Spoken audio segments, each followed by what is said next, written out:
이번 시간에 저의 경험에 대해 조금 말씀드렸고, 프레드리 모자남 그리고 빈첸쇼 성인이 어떤 마음으로 이렇게 그런 가난한 일에 가던가 같이 묵상했습니다. 이번 시간에는 그 교황님 프란스 교정께서 말씀하시는 요즘에 영적인 자비활동, 육체적인 자비활동에 대해서 말씀드리고 기도를 어떻게 하고 나가야 될까를 조금 같이 생각해 보면 좋겠습니다. 프란스 교황께서 올해 자비의 특별인연을 마련하시면서 우리가 하나님의 자비를 더 많이 느끼는 1년이 됐으면 좋겠다고 말씀하셨어요. 프란스 교황님이 왜 이런 자비의 특별인연을 선포하고 하셨는지 사실은 그분의 삶을 보면 알 수 있습니다. 그분의 다큐멘터리 같은 걸 혹시 보셨는지 모르겠지만 그분은 살아있는 성인이에요, 사실은. 왜냐하면 삶을 하나님의 자비를 실천하는 데 엄청나게 노력하는 분이기 때문에 그렇습니다.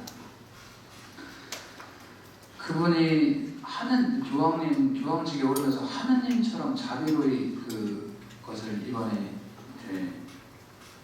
교황직 문구도 그렇고 이번에 우리한테 주신 것도 그렇게 똑같이 알려주셨는데, 하나님의 자비를 언제 느꼈던가, 고등학생 시절에 저희가 좀 마음이 어둡고 힘들 때 친구들과 놀러 가려고 그랬는데 성당이 근처에 보여서 가서 꼭 고해사를 하고 싶었다. 그래서 갔는데 그때 고해사를 하면서 하나님의 한없는 자비로움을 느꼈대요. 그러면서 뭐 좋아하는 여자친구도 있고 뭐 축구도 좋아하고 여러 가지 있었지만 그런 것들보다 주님의 자비를 알리는 사람이 되고 싶다고 해서 성소의 길을 왔고 지금도 그렇게 살고 있습니다. 아르헨티나의 그 분들 교황 당선되고 나서 이제 취재에 가서 이렇게 찍어온 영상들 봤는데 그분들은 오히려 교황님이 된 거를 굉장히 안타까워해요. 안 갔으면 좋겠다. 우리 추기경님으로 남았으면 좋겠다라는 이야기를 하는데, 왜냐하면 그 말로만 사랑을 실천하는 분이 아니라 진짜 삶으로 어떻게 실천하냐면은 보통은 추기경님한테 전화하기 굉장히 어렵잖아요. 비서들 다 통해야 되는데 전화를 드리는데 다정하게 전화를 받아주시고 기도하겠습니다. 아이고 어려우셔서 어떻게 해요? 이런 얘기 그거 끝나는 게 아니라 직접 방문을 하셨어요. 빈민가를 버스 타고 지하철 타고 주변 사람들 다 만류했죠. 교구청 직원들이라든지 신부님들이 위험합니다. 나는 하나님의 자비를 사는 사람입니다. 말로만 하는 사람이 아니라 하나님의 자비를 사는 사람이기 때문에 그 모습을 보여줘야 됩니다. 하고서 찾아가셨어요. 그래서 이렇게 뭐 장애 아이, 죽어가는 사람들 다 집집마다 찾아다니시면서 직접 만나주시고 그들의 어려움을 들어주고 손잡아주시고 이웃이 되어주셨던, 친구가 되어주셨던 그런 분입니다. 그렇기 때문에 그 아르헨티나 사람들, 부에노스아이레스에 있던 그 많은 빈민가 사람들이 오히려 교황이 되신 것이 자기들한테 너무 슬픈 일이라고, 이제 못 본다고, 교황님이 다정하게 함께 있었던 그 모습이 좋았는데 우리는 이제는 영적으로 기도만 할 수밖에 없는 상황이 됐더라고요. 그 프란스 교황님께서 우리가 올해 정말 더 하나님의 자비를 깊이 체험해라, 그리고 더 그 하나님의 자비를 전하는 사람이 되라고 말씀하시면 이런 얘기를 하셨습니다. 들어보셨을 테지만 오늘날 이 세상에는 비참하고 고통스러운 상황들이 너무 많이 벌어지고 있습니다. 자신들의 외침이 부유한 이들의 무관심에 파묻혀 들리지 않게 되어 더 이상 목소리를 내지 못하는 이들은 너무나도 많은 상처를 받고 있습니다. 이 희년의 교회는 이러한 상처들을 돌보아주라는 부르심, 그들의 상처에 위로의 기름을 부어 아픔을 덜어주고 자비로 감싸주며 연대와 세심한 배려로 치유하여 주라는 부르심을 더욱 강하게 받게 될 것입니다. 눈을 뜨고 세상의 비참함을, 존엄을 박탈당한 우리 형제 자매들의 상처를 보도록 합시다. 저는 이 희년에 그리스도인들이 자비의 육체적, 영적 활동에 대해 깊이 생각해 보기를 간절히 바랍니다. 이는 가난이라는 비참함에 무뎌진 우리의 양심을 다시 일깨워주고 복음의 핵심을 더욱 깊이 이해하는 길이 될 것입니다. 자비의 육체적 활동에 대하여 다시 한번 살펴봅시다. 곧 배고픈 이들에게 먹을 것을 주고 목마른 이들에게 마실 것을 주며 헐벗은 이들에게 입을 것을 주고 나그네들을 따뜻이 맞아주며 병든 이들을 돌보아주고 감옥에 있는 이들을 찾아가주며 죽은 이들을 묻어주는 곳입니다. 또한 자비의 영적 활동도 잊지 맙시다. 곧 의심하는 이들에게 조언하며 모르는 이들에게 가르쳐주며 죄인들을 꾸짖고 상처받은 이들을 위로하며 우리를 모욕한 자들을 용서해주고 우리를 괴롭히는 자들을 인내로 견디며 산이와 죽은 이들을 위하여 하느님께 기도해야 합니다. 우리는 주님의 이 말씀을 피해갈 수 없으며 이 말씀에 따라 심판받게 될 것입니다. 이 부분에 대해서 제가 이제 조금 그 책을 보면서 같이 이제 연구를 했고 거기에 대한 기도를 어떻게 해야 되는지도 잠깐 말씀드리고자 합니다. 교주께서 말하는 이 자비의 활동은 마태복음 25장에 나와 있는 것입니다.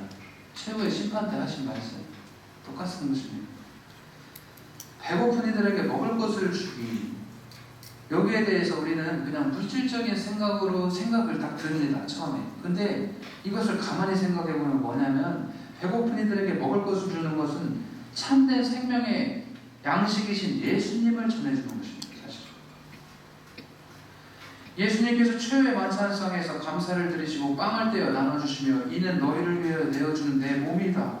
너희는 나를 기억하여 이를 행하여라 하신 것처럼 우리 자신의 것을, 우리 피땀 흘린 피땀과 같은 우리의 재산을, 우리의 재물을, 우리의 시간을, 정성을, 노력을 사랑의 양식으로 나도 성체가 돼서 내어주는 것입니다. 배고픈 이들에게 먹을 것을 준다는 것은 나를 내어주는 것입니다. 똑같이 예수님을 드리는 것입니다. 내가 받은 성체 안에서 느꼈던 그 강한 사랑을 그들에게 또한 내 몸을 쪼개서 내어주는 것입니다. 내 시간을, 나의 정성을, 나를 주는 것이 아니라 그 안에 예수님을 담아서 드리는 것이다. 배고픈 이들에게 먹을 것을 주는 그런 의미입니다. 영적으로 기도하면서 생각합니다. 두 번째, 목마른 이들에게 마실 것을 주는 것은 무엇인가? 참된 생명의 물이신 예수님, 성령을 채워주는 것입니다. 삶의 의미를 채우기 위해 갈망했던 한 여인이 있습니다. 사마리아 여인. 그냥 물을 주는 건 내가 줄 수 있습니다. 사마리아 여인이 예수님께 물 떠다줬어요. 근데 그거는 또 갈증을 주는 것이라고 분명히 예수님 말씀하시면서 참된 생명의 물, 없어지지 않는 그 물을, 성령을 내어주시라고 주신 예수님이 그에게 목마름을 채워줬어요. 삶의 목마름을 채워주는 것입니다. 십자가에서 목마름에 고통받으시는 주님께 우리가 목마름을 다시 채워주는 것입니다. 목마르다 하고 예수님 말씀하시는 그 예수님께, 십자가에 매달린 고통받으신 예수님께 우리가 그 가난한 이들에게 다가가서 목마름을 채워주는 것입니다. 그들이 정말로 목마르하는 것이 무엇일까? 육체적인 어떤 물질적인 것이 아닙니다. 영적으로 정말 자기가 살면서, 인생을 살면서 누구에게도 사랑받지 못하는 듯한 느낌을 받는 그들에게 그 사랑의, 성령의 것을 채워주는 것이 바로 영적인 목마름을 해결하는 것입니다.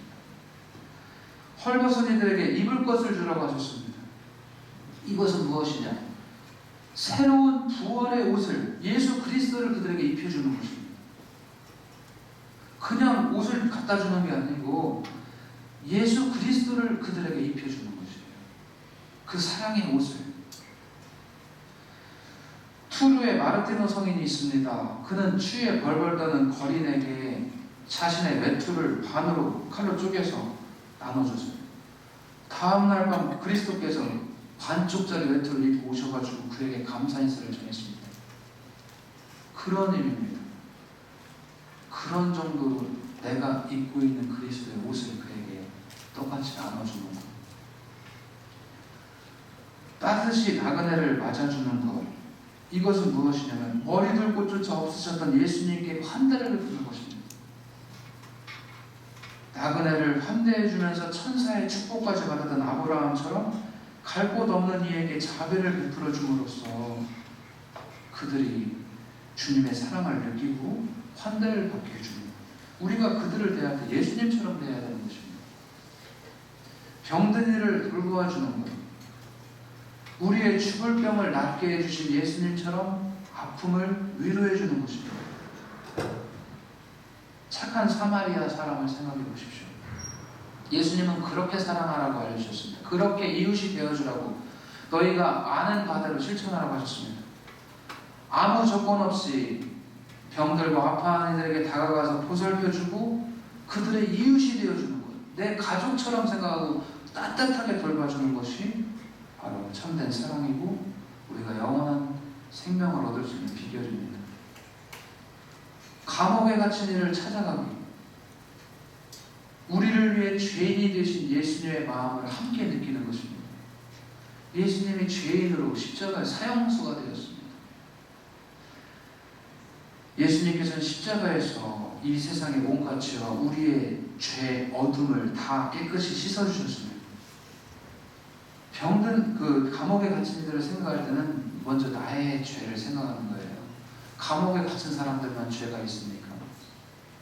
내 죄가 더 큽니다. 세상 속에서 부유층들, 지도자들 더 많은 죄를 짓고 있지만 안 들어가죠, 감옥에. 가만히 나의 죄를 또 생각해 보십시오. 나도 감옥에 들어가야 되는 것이 사실입니다. 그들과 나를 똑같이 여기는 것입니다. 예수님이 그렇게 순환당하면서 죄인 취급받았던 그 예수님을 찾아가는 것입니다. 물론 그들도 죄가 있습니다. 그렇지만 그 죄를 보고 아파하시는 예수님의 마음을 같이 느끼고 내가 그들을 찾아가서 예수님을 돌보듯이 해주는 것이 바로 감옥에 갇힌 이를 찾아가는 것입니다. 죽은 이를 묻어주기, 무슨 뜻일까요? 영성적으로 십자가에서 돌아가신 예수님을 정성껏 묻어드리고 기도하는 것입니다. 아리마테아 사람 요셉, 자기가 자기 재산으로 산 좋은 자리의 무덤을 주님께 내어드렸습니다. 또한 죽은 이들은 스스로 무엇인가를 할 수 없기 때문에 가장 가난한 이들입니다. 죽은 사람들은 스스로 기도를 할 수도 없고 아무것도 못합니다. 이제 더 이상 그들을 위해서 우리가 기도해주고 정성껏 도와주는 것, 그것이 가장 가난한 보잘것없는 이에게 해주는 사랑입니다. 교주님께서는 또한 우리가 영적인 활동으로도 자비를 실천할 것을 이렇게 공부하셨습니다. 의심하는 이들에게 조언하기, 무슨 뜻일까? 하느님에 대한 의심만이 아니죠. 자기의 삶에 대해 비관하는 사람들, 어두움 속에 빠져있는 사람들, 돈의 노예가 돼서 살아가는 많은 사람들, 도대체 영원한 생명이 있는가? 도대체 양심적인 삶이 무엇이 되는 것인가? 괴로운 현실 안에서 신앙과 희망이 흔들리는 이들에게 격려해 주는 것입니다. 그들에게 위로해 주는 것입니다. 주님께서 분명히 다루고 갚아주십니다. 하지만 이런 어려움을 겪지만 이 고통을 십자가에 달리신 예수님 생각하면서 봉헌해 주십시오. 예수님께서 그거 다 알고 계십니다. 이 고통 뒤에는 분명히 영광이 있습니다. 계속 희망을 주고 기도해 줘야 됩니다. 모르는 이들에게 가르쳐 주기, 무슨 뜻일까요? 이거는 에디오피아 내시 칸타케가 누가 나를 이끌어주지 않으면 내가 어떻게 알아들을 수 있겠습니까? 하셨던 것처럼 어려운 이들에게 찾아가는데 신자든 신자 아니든 갔어요. 근데 그 사람들은 하나님에 대해서 진짜 잘 모릅니다. 그들에 대해서 조금이라도 제가 하는 거 사실은 아무것도 아닙니다. 예수님이라는 분이 계신데 그분이 저에게 이렇게 시켰습니다. 사랑을 실천할 때 가장 인생이 아름다워지는 것이고, 저도 우리 형제 자매님을 같은 저의 이웃으로 생각하면서 알려드립니다. 예수님 믿고 살면 정말 영원한 생명을 얻을 수 있고 참된 자유와 평화가 있습니다. 한마디라도 알려주는 것, 삶의 정확한 의미를 깨닫게 해주는 것이죠. 죄인들을 꾸짖기, 복음에 예수님께서 말씀하셨습니다. 내 형제가 너에게 죄를 짓거든 가서 단둘이 만나 그를 타협하라. 그가 네 말을 들으면 내가 그 형제를 얻은 것이다. 잘못된 삶을 걸어가는 이들, 냉담자들을 따뜻한 형제로 타이르는 것입니다. 그런데 올바로 충고하기 위해서는 많이 기도하고 가야 됩니다. 어떤 사람에게 회심할 수 있도록 이끌어주려면 정말 주님께 많이 기도하고 부드러운 마음으로 정말 용기를 내서 주님의 성령으로 충만돼서 나아가서 알려줘야 되죠. 상처받은 이들을 위로하기, 주님께서 가엾은 마음으로 딱한 우리의 처지를 보고 위로해 주시듯이 우리도 육체적으로 정신적으로 현실적인 어려움을 겪는 많은 사람들과 상처받은 이들을 찾아가 위로해 주는 것입니다. 우리를 모욕한 자들을 용서하기, 이 또한 자비를 우리가 구체적으로 실천하는 것입니다. 너희는 원수를 사랑하여라. 그리고 너희를 박해하는 자들을 위하여 기도하여라. 사실 너희가 자기를 사랑하는 이들만 사랑한다면 무슨 상을 받겠느냐 하면서 예수님 말씀하셨고, 십자가에서 당신을 못 박는 이들까지 용서하셨습니다. 예수님처럼 용서하기란 쉬운 것이 아닙니다. 그렇지만 이 자비의 hin연에 우리는 용서해야 됩니다. 그 용서는 주님이 하시는 것이에요. 그 사람에 대한 심판도 주님이 하십니다. 바울 사도도 이야기했죠. 그 나한테 잘못하는 사람에게 기도해주면 그 사람 머리 위에 연탄불을 올려놓는 것과 같다고 했습니다. 뭐냐면 우리가 그 사람 때문에 힘들어할 게 아니에요. 그 사람에 대한 심판은 하나님께 맡기고 나는 더 많이 사랑하고 자비를 실천할 수 있는 사람이 될 수 있도록 더 노력해야 됩니다. 그 사람을 또 더 그 한 단계 넘어가면 그 사람을 위해서 기도해 주십시오. 그 딱한 불쌍한 영혼을 위해서 맨날 말 함부로 하고 자기만 생각하고 사는 그 사람을 위해서 기도해 주다 보면 내 마음 또한 주님의 마음 똑같이 느끼게 되고 그 사람 또한 불쌍한 사람이라는 걸 알게 됩니다. 우리를 괴롭히는 자들을 인내로이 견디기도 있습니다. 영적인 활동에 아버지께 대한 사랑으로 예수님은 십자가를 지셨고 모든 어려움을 참아 이기셨습니다. 우리는 살다 보면 자꾸 감정에 휘말려서 다른 사람들이 나한테 뭐라고 대할 때마다 괴롭히는 것에 대해서 분노하고 감정적으로 폭발합니다. 그리고 악을 악으로 갚습니다. 우리는 그래서는 안 되죠. 악을 선으로 바꾸신 예수님처럼 우리를 괴롭히는 사람들을 바라보면서 그들을 위해서도 기도해야 됩니다. 사실은 우리는 그 사람들이 하는 그 악의 유혹에 넘어가서는 안 됩니다. 그리고 마지막으로 산이와 죽은 이를 위해 기도하기 있습니다. 이것은 사실은 우리가 하나님 아버지의 마음, 예수님의 마음으로 이 세상의 현실을 보고 같이 아파하고 도움이 필요한 이들을 위해서 나 자신처럼 생각하고 기도해 주는 것입니다. 아버지의 뜻이 하늘에서와 같이 땅에서도 이루어질 수 있도록 맡기며 기도하는 것입니다.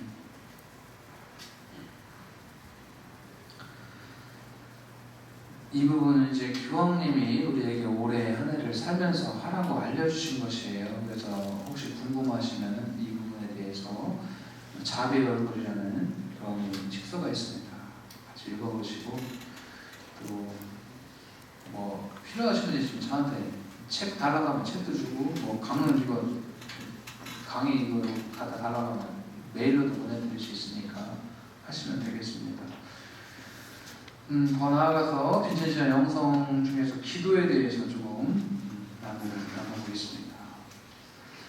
프레드릭 모자남은 기도하는 사람이었습니다. 사실은 그는 기도가 그의 생명줄이고 자신이 누군지 자기가 무엇을 하는 사람인지에 대해서 인식하는 근본이라고 이해했습니다. 기도는 그의 삶과 사도직을 풍요롭게 만들었습니다. 프레드릭은 빈첸시오 성인의 가르침을 믿으면서 이렇게 기도했습니다. 기도하는 사람을 저에게 주십시오. 그러면 그가 모든 일을 다 할 수 있을 것입니다. 저에게 힘을 주시는 그분 안에서 제가 모든 일을 할 수 있을 것입니다. 프레드릭은 빈첸시오 활동은 인간의 존엄성을 향상시킬 것이며 사랑이 없는 활동은 빈첸시오 활동이 아니라고 말씀하시며 빈첸시안들은 하느님 사랑의 증거자가 되기 위해 기도하고 성경을 묵상하고 교회의 가르침을 새기며 일상생활 안에서 그리고 가난한 이들과의 관계 안에서 노력해야 된다고 가르쳤습니다. 기도, 성경 묵상, 교회의 가르침에 대한 공부, 일상생활 안에서 자비를 실천하는 것, 가난한 이들과의 관계 안에서 계속 노력하는 것, 이것이 기도와 이어지는 것입니다. 빈첸시아는 풍성한 기도와 묵상으로 새롭게 됩니다. 가난, 겸손, 나눔의 정신으로 서로 돕고 일치를 이룰 수 있고 자선과 정의를 위한 활동을 통하여 하나님 사랑의 증거자가 될 수 있는 모든 길은 기도입니다. 사실. 우리가 빈첸시안이 된 것은 소명인데 그 활동과 기도를 열심히 해서 성화를 이루기 위해서 이 길을 가죠. 근데 분명히 아까도 얘기했지만 모든 성인들은 기도를 통해서 예수님의 뒤를 따라가 성덕으로 자기의 삶을 완성했습니다. 우리도 그 길을 가는 것입니다.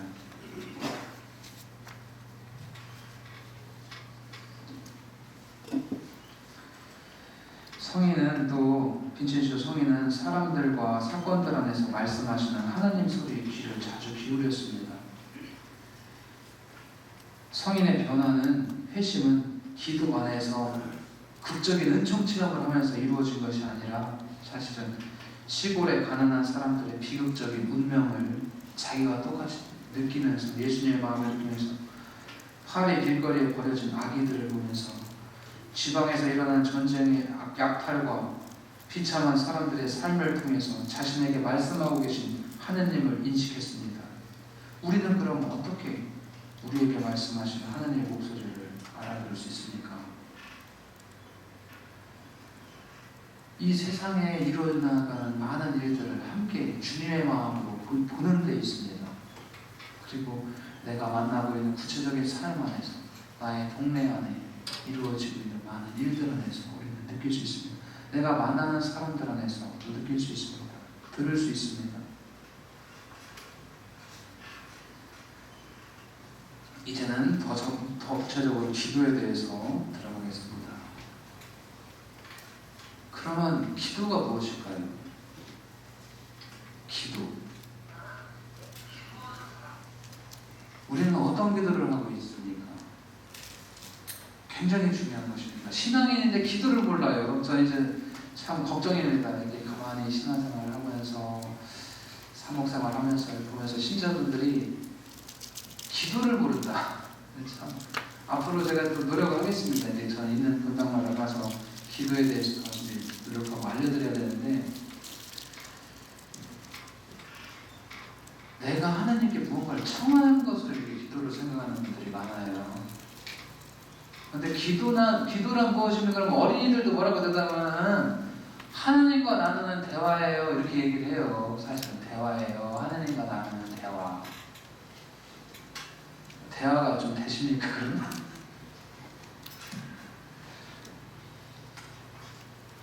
저는 그것보다 기도를 이렇게 말씀드리고 싶습니다. 하나님의 마음을 느끼는 영적인 교감의 시간입니다.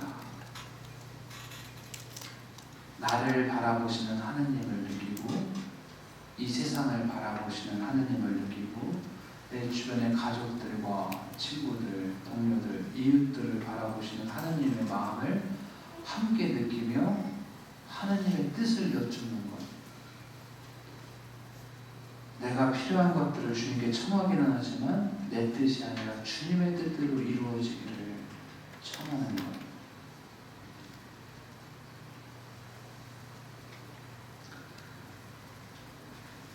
이렇게 되기 위해서 가장 먼저 집에서도 촛불 켜고 기도하고 여러 가지 묵주기도, 구일기도 다 자비기도 할 수 있겠지만, 저는 성체 조례를 좀 권장해드리고 싶습니다.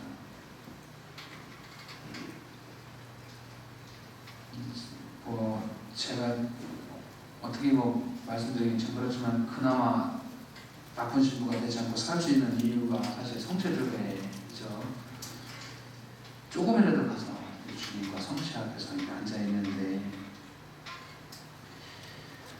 그 성체 앞에 앉아 있는 시간, 예수님이 맨날 하셨던 그 기도랑 똑같은 거죠. 아버지의 뜻을 여쭤보는 것, 예수님의 마음을 느끼는 것, 가장 중요한 것입니다.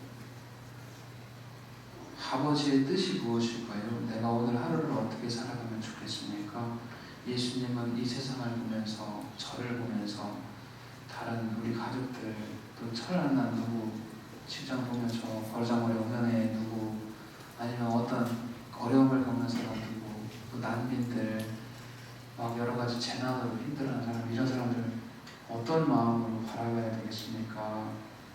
그 주님의 마음을 똑같이 느껴보는 시간들을 가지면 점점 예수님의 마음과 우리가 일치하게 됩니다. 예수님의 마음과 똑같아지면서 그분의 마음을 느낄 때만이 우리가 신앙적으로 주님 안에서 제대로 살아갈 수 있습니다.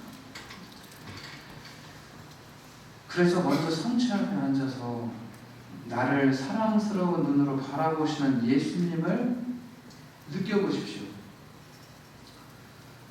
예수님 앞에 와서 성체벽에는 그냥 예수님 성체께 인사드리는 것이죠. 원래는 그것만으로도 참 좋은 거지만 성체 앞에 가만히 앉아서 예수님께 저 왔습니다. 제 마음을 다 아시는 예수님, 저 지금부터 가만히 있을게요. 주님의 마음을 느껴보고 싶어요. 예수님의 마음과 저와 일치되고 싶습니다. 그러면서 가만히 있는 거예요. 그냥 가만히. 아무 말 없이 그냥 예수님의 마음을 느껴보십시오. 분심과 잡념이 엄청나게 될 겁니다. 세상적인 일들, 전화기, 장난이 전화기 좀 끊어야 되죠. 그 시간에. 그리고 잡념들, 또 피곤한 분들 졸리고 엄청 힘들어요. 근데 이게 훈련입니다. 계속 이것을 해야 돼요. 신학교 가면 1학년 때 기도할 줄도 모르는 천방지축 애들 모아놓고 1시간씩 성처들을 시켜요. 그때 이제 기도를 알게 되는 거예요. 처음에는 답답해 죽겠습니다. 그 1시간 어떻게 버팁니까? 그 미치지. 막 젊은 애들, 막 20살 애들도 있고, 막 망아지 같은 놈들 다 와가지고 막 이렇게 땀 흘리고 막 하나가 안 느껴져요. 졸리고 자고 있고. 1년 똑같은 시간에 똑같은 장소에서 기도하면은 한 6개월, 8개월 지나는 사람들이 이제는 기도를 조금 느껴요. 그냥 앉아있으면 그냥 고요하다, 평화롭다, 주님이 지금 나를 사랑하는 마음으로 바라보신다. 참 좋다. 이 세상에 어떤 누구도 몰라주는 내 마음을 예수님은 다 알고 계신다. 참 예수님은 이 세상으로 얼마나 안타까워하실까. 나 이런 일해서 예수님 잘했죠? 이런 참 예수님 참 부끄럽습니다. 주님, 당신의 마음을 담게 해주십시오. 그래야 이 길을 갈 수 있습니다. 기도하는 거예요. 가만히 앉아서. 처음에 정신없어요. 몇 달 동안 막 기도 안 돼요. 계속 똑같은 시간에 가서 한 15분, 30분이라도 기도해보세요. 나중에는 잡념에 오다가 5분 정도, 10분 정도 지나면 사라져요. 그 고요한 평화로움을 느낄 수 있습니다. 엄청난 사랑을 체험하게 됩니다. 이 세상 어느 누구도 주지 못하는 주님이 주시는 따뜻한 사랑을 막 마음속에서 느끼게 돼요. 그럼 마음이 터질 듯이 기쁩니다. 엄청나게 이 엄청난 게 있어요. 뭐 느껴보신 분들은 알겠지만 그렇게 되면 이제 기도가 시작되는 겁니다. 그때부터는 이제 그 마음으로 주님과 함께 그냥 앉아서 예수님을 사랑하는 마음으로 가만히 있는 것이에요. 기도하면서 처음에 이제 자리에 앉잖아요. 앉아서 잡생각들 엄청나게 들고 막 몸 덮고 막 이렇게 있는데 몸을 풀고 이렇게 주님 앞에서 심호흡을 먼저 해요. 심호흡을 하면서 좀 생각을 주님 많이 잡생각이 납니다. 잡념이 들면 잡념이 들었습니다. 이런 잡념이 들었네요, 주님. 다시 하고 또 날려보내고 잡념 들면 안 돼 이렇게 막 강압하지 말고 그냥 주님이 지금 제 마음을 다 알고 계십니다. 또 다시 졸면은 졸았습니다, 주님. 상관없어요. 졸아도 기도니까. 그 시간을 드리는 게 기도입니다. 그 시간 주님과 함께하면 기도예요. 기도는 잘하고 못하고 없어요. 그냥 가만히 있는 거예요. 그냥 주님의 마음을 느끼는 겁니다. 끝까지. 그 시간 버티기 힘들어도 그걸 같이 버텨내는 게 그 기도예요. 기도 영적인 사람에게 얼마나 힘듭니까? 육체적인 활동으로 얼마나 많이 합니까? 하루 동안. TV 얼마나 많은 시간 보고 스마트폰 보고 일하고 계속 그렇게 살면 영적인 이게 안 되는 거예요. 훈련이. 그래서 주님의 마음을 하느님의 마음을 이 세상을 바라보는 마음, 나를 바라보는 그 마음을 느끼기 위해서 더 깊이 들어가는 거예요. 영적으로. 내 마음 깊은 곳으로 더 깊은 곳으로 들어가다 보면 주님을 영혼으로 만날 수 있어요. 최소 시간이 15분입니다. 15분 정도를 앉아있어야 됩니다. 최소. 그 훈련을 계속 하셔야 됩니다. 사실. 그 시간이 내 하루 중에 제일 소중한 시간이 되어야 됩니다. 가장 소중한 시간을 주님과 함께 나눠주십시오. 호흡을 먼저 하는 것입니다. 기도를 할 때 천천히 호흡을 합니다. 이거 호흡 방법 기도 알려주는 건데 신학교에 가면 두 가지가 있어요. 허리를 꼿꼿이 세워야 된다. 기도는 허리로 하는 거다. 엉덩이로 하는 거다가 1번이에요. 허리를 이렇게 숙이는, 그냥 편안하게 이렇게 앉았을 때 이렇게 하면은 벌써 끝났어요. 기도가 다 자. 그때부터 한 5분 있으면 다 졸려요. 허리를 꼿꼿이 세워야 돼요. 근데 너무 빠져가 다니면 이렇게 붙이면 등을 대면 안 되고 좀 떨어뜨려서 긴장만 하고 있어요. 허리가 펴져야지 이렇게 약간의 긴장감이 있으면서 할 수 있습니다. 그 다음에 호흡을 하는 거예요. 뭐 다리, 손을 어디, 자기 무릎이나 어디다 이렇게 놓으시든 이렇게 놓으시든 하고, 천천히 들이마시고 천천히 내쉽니다. 기도할 때. 그래서 성령의 새로운 숨을 내 안에 넣어주십시오 하면서 호흡을 하셔서, 그래서 주님이 나에게 새로운 생명을 주십니다. 새로운 숨결을 주신다는 걸 의식하면서 천천히, 그러면서 이제 소리도 들어보세요. 소리도 들어보시고, 이제 마음 깊은 곳으로 들어가고 싶습니다 하면서 계속 그런 호흡을 의식하면서 주님께 영혼을 열어두고 계속 마음으로 더 깊이 들어가는 것입니다. 그러면서 이제 조금 세속적인 생각들을, 잡념들이 조금 떠나가면 하느님이 나를 어떻게 여기실지를 묵상해 보세요. 하느님이 나의 모습을 어떻게 생각하실까? 하느님이 나를 얼마나 사랑하시나? 내가 태어날 때 하느님은 나에게 영혼을 불어넣어 주셨습니다. 그래서 나보다 나를 더 잘하시는 분이십니다. 주님 앞에서 나의 선함에 대해서, 나의 부족한 부분에 대해서 어떻게 여기실지를 하느님 마음으로 나를 느껴보십시오.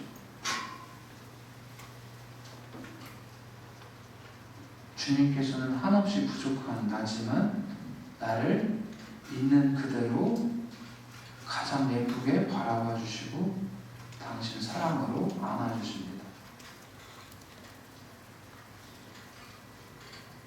그 사랑을 느낄 때만 내가 부족한 것들을 고쳐나갈 수 있도록 노력할 수 있는 힘이 생겨요. 주님이 그럼에도 불구하고, 내가 이런 죄를 많이 졌음에도 불구하고 주님은 나 자체를 사랑하십니다. 내가 그런 주님과의 그 일치, 주님에 대한 사랑이 이제 가득 차는 거예요. 이렇게. 그러면 내가 하나님이 이만큼 사랑하시는데 내가 그동안 이런 부분들을 너무 소홀히 했구나, 너무 게을렀구나, 다른 사람들한테 말을 함부로 했구나, 죄책감도 듭니다. 그러면서 내 스스로에 대해 반성도 하게 돼요. 그런데 그런 생각으로도 너무 많이 가지 마세요. 그거는 자기 생각이지 하나님께 드리는 기도가 아닙니다. 너무 죄책감으로 빠지는 것은 자기가 만들어 나가는 생각이에요. 그럼에도 불구하고 하나님이 나를 사랑하신다는 생각으로 또 잠깐 떠올리고 회개하고 다시 하나님이 나를 어떻게 바라보시나, 얼마나 사랑스러운 눈으로 바라보시나 느끼세요. 그 다음으로 할 것은 하나님이 이 세상을 어떻게 바라보시는가, 그거를 느껴봐야 됩니다. 예수님은 지금 요즘에 일어난 이런 현실들에 대해서 내가 맨날 생각하고 보고 있는 사건들에 대해서 어떻게 생각할까, 또 주변 가족들하고 내가 요즘에 이런 것들 힘들고, 직장 동료들하고 뭐 교회 형제 자매들하고 이런 것 때문에 힘들어하면은 그걸 어떻게 바라볼까를 묵상해 보는 거예요. 주님의 눈으로 바라보면 내가 괜히 고집 피우고 있다는 것도 알게 돼요. 하느님의 눈으로 보세요. 그러면 괜히 싸우지 않을 것에 고집 피우고 있는 나를 보게 되고, 그 사람 때문에 감정에 속아 넘어갈 필요도 없는 것들에 싸우고 있는 나 자신을 보게 됩니다. 자꾸 어두움 속으로 들어가고 옛날 일들 꼬집어내서 감정적으로 폭발하는 나를 보게 돼요. 그거는 마귀가 하는 일입니다. 주님 안에서 내 주변에 있는 사람들을 보시고 이 세상 사건들을 하나하나씩 보십시오. 돈 때문에 많은 사람들 죽어가고 있습니다. 어제도 뉴스에 보니까 또 대출, 소액 대출 받은 사람들 뭐 엄청나게 많던데, 대부업자들이 막 엄청나게 저 관계이고, 근데 그 사람들 대부분은 생활비가 없어서 100만 원, 200만 원 대출 받은 거라고 나오더라고요. 65%는. 그런 사람들의 마음을 한번 생각해보죠. 같이 주님의 마음으로 생활비가 없어서 대출을, 그 불법 대출을 받아야 된다. 엄청난 사람들, 아픈 현실입니다. 그들이 보통 100만 원 때문에 죽고 자살하고 엄청난 현실이죠. 그 마음을 같이 느끼는 겁니다. 그 사람을 하나님의 마음으로, 예수님의 마음으로 같이 측은하게 보면서 느끼는 거예요. 그러면 내가 가진 걸 줄 수밖에 없는 거예요. 그건 그런 마음인 것입니다. 그리고 그들을 위해서 주님께 간단히 기도드리십시오. 주님, 그들을 위로해 주십시오. 힘을 주십시오. 그리고 제가 제 주변에 있는 사람을 위해서 조금이라도 도와주겠습니다.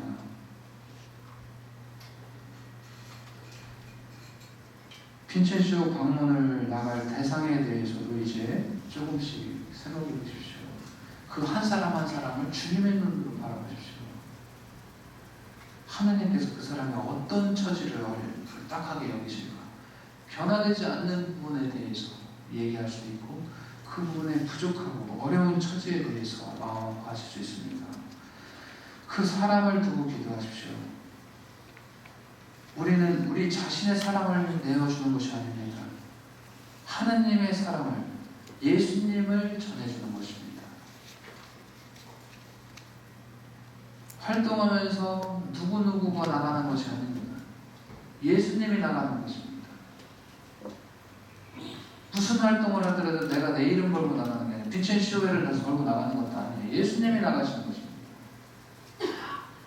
그렇게 되기 위해서 기도를 충만히 해야 된다. 예수님과 마음과 일치가 돼야지만 그 마음으로 예수님을 전해줄 수 있는 것입니다. 활동을 나갈 때 잠시라도 주님 마음을 느끼고 대상자 한 사람 한 사람의 마음을 떠올리고 기도해 주십시오.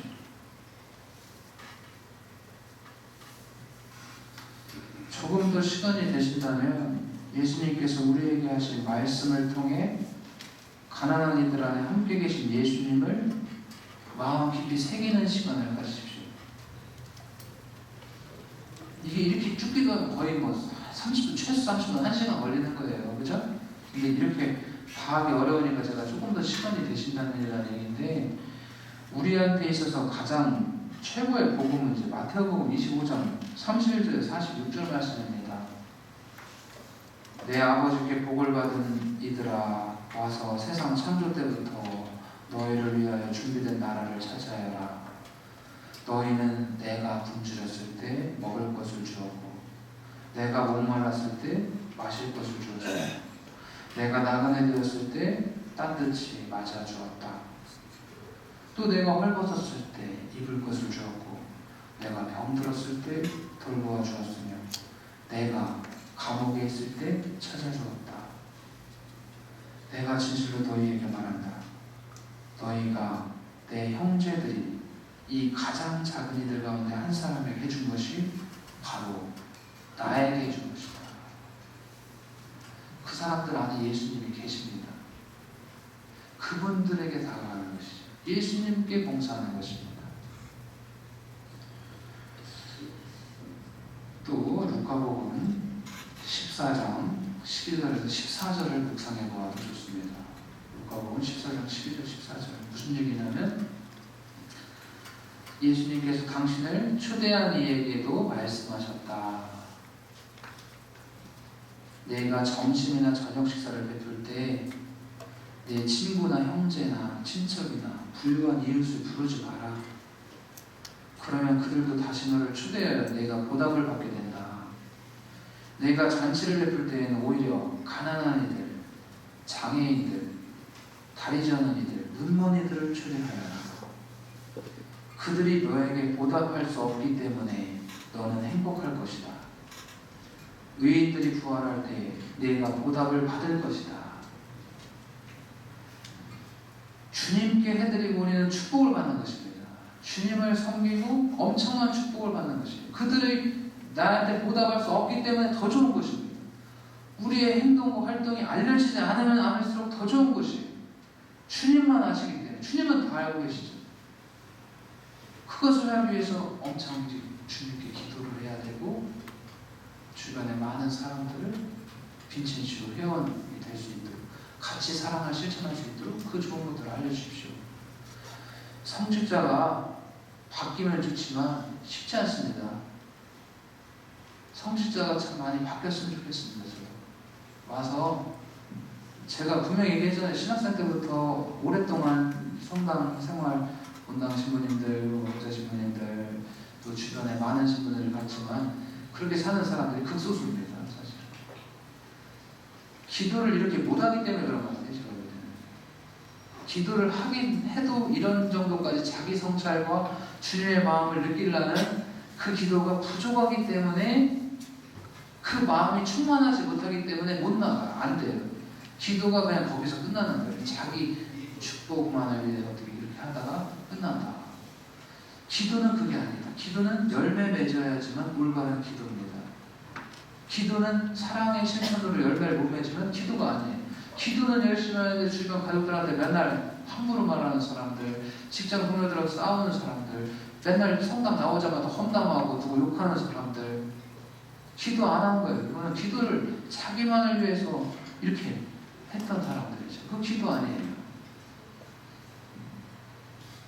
성직자들부터 회개하고 바뀌어야 됩니다. 저도 이런 삶을 살기 위해 최대한 노력할 것입니다. 근데 분명한 건 우리 자신들이 희망이 되면 됩니다. 기도만이 희망이고 예수님 끝까지 우리에게 알려주셨던 것 중에 최고 중요한 것이 삶의 모범이 뭐냐면 기도예요. 가난한 사람들 도와주고 뭐 죽은 사람들 살려주고 눈먼 사람들 뭐 눈뜨게 해주고 젊은 발이 일으키고 나병 환자 치유해주고 이게 중요한 게 아니에요. 그걸 할 수 있는 힘이 어디에서 나왔냐? 기도입니다. 예수님 매일 기도하셨습니다. 매일 이른 새벽에 하시든지 너무 바쁘면 이렇게 쓰러져 죽으시면서 하시든지 그 아버지의 마음을 느꼈기 때문에 끝까지 사랑을 실천했고 사랑으로 자기의 삶을 완성한 것이에요. 그거 안 하면 신자인데 신자 아닌 사람 되는 것이고 나쁜 신부, 나쁜 수녀로 변질되어 가는 것입니다. 기도 안 하면 활동만 하는 빈첸시안 껍데기가 되는 것이고 기도하면 예수님의 사랑을 품고 전해주는 빈첸시안으로서 소명을 완성하게 된다. 오늘 이런 말씀을 드리고 마치도록 할 겁니다.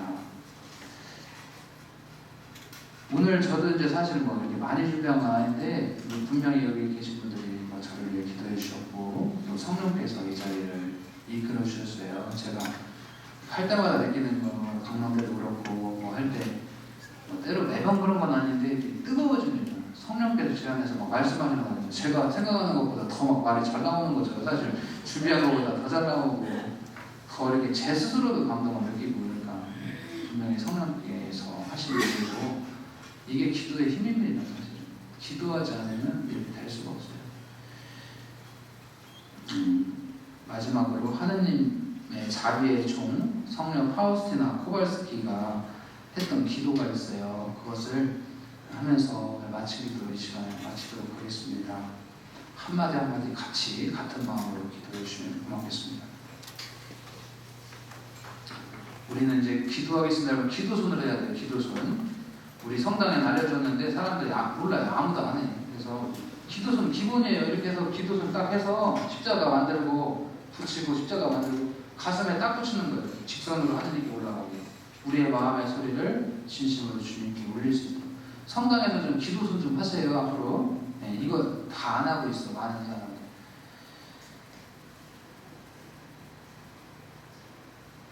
성부와 성자와 성령의 이름으로